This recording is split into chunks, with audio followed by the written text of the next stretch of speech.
Hello everyone. The story I'm going to share today is the mountain deity and his guard wolf. Long ago, a Phoenix mountain in Shandong Province was home for a mountain deity and his guard wolf. They lived in a stone house inside one of the large mountain caves. The deity was deeply fond of his wolf. Every day, the mountain deity watched over the mountain and read Buddhist scriptures. The wolf paid careful attention to the deity as he worshipped Buddha and chanted scriptures. Gradually, it knew that it couldn't cultivate because it didn't have a human body like the mountain deity. However, the wolf memorized the scriptures by heart. It was determined to not kill any more humans. The wolf tried to do good deeds so that it could earn enough virtues to obtain human body in its next lifetime. One morning, the hungry wolf asked the mountain deity for food. The deity said, "Go to the dry river at noon today. There will be something for you to eat." The wolf went to the dry river at noon and saw a blind man walking with a bamboo pole. It ran over and pushed the blind man to the ground. The blind man pleaded with the wolf, "Please be kind. I have an elderly mother at home waiting for me to bring her food. If you eat me, my poor mother will die of hunger. Please do not eat me." After that, the wolf couldn't bear to eat the man.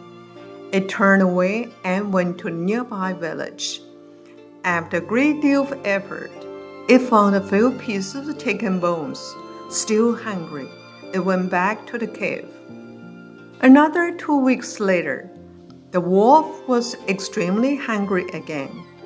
It went to the mountain deity and asked for food again. The deity told him, "Go to that dry river again at noon today.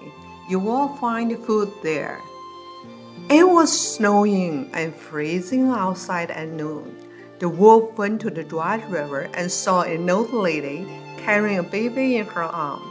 The wolf ran over, pushed her down, snatched the baby with his mouth, and ran away. The old lady kneeled down on the ground and pleaded with the wolf, "Please be kind. He is the only grandson in my family. If you eat him, our family lineage will cease. Please don't eat him." The wolf no longer had an appetite after hearing her plea. It put the baby down and went to a nearby village to look for food. Snow blanketed everything, and it hunted for a long time but found no food. Hungry and cold, it dragged its tired body back to the cave. Since then, the wolf didn't go anywhere and soon died of hunger. The wolf reincarnated as a son in a family in the same village. The little boy enjoyed going to the temple and often went to his family to burn incense for the Buddhist statue. When he was 13 years old, he went to the Phoenix temple himself and became a monk. He studied Buddhism sincerely and became a host of temple at the age of 20. Meanwhile, the mountain deity, who was very attached to the wolf, lost interest in managing the mountain and reading Buddhist scriptures after the wolf had died. Whenever he thought about a wolf starving to death, he would lose his appetite and be unable to sleep. A few years later, he also died in a cave. He reincarnated as a yellow cub in a litter of newborn cubs at the Phoenix Mountain. This cub was clear about its previous life. The cub grew well on its mother's milk. But when she stopped nursing, it was hard for him to get enough food since he didn't want to kill. The cub only ate leftovers from other cubs and often went hungry. The cub remembered that at the Phoenix temple there were fruits and food, and often went to the temple to eat fruit. While it was stealing fruit, the host of Phoenix temple entered the hall.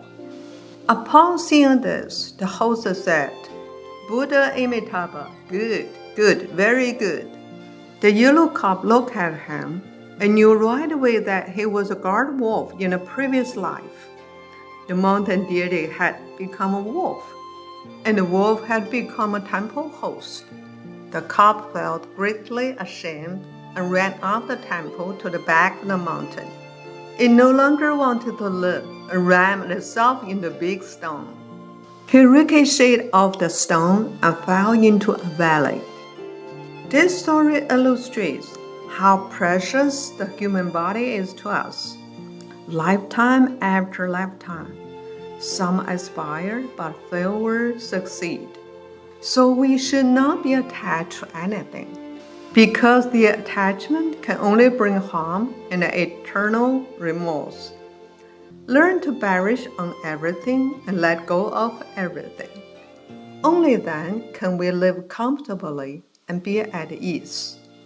Thank you very much for listening to the story. More touching stories will be ready for you if you just subscribe it.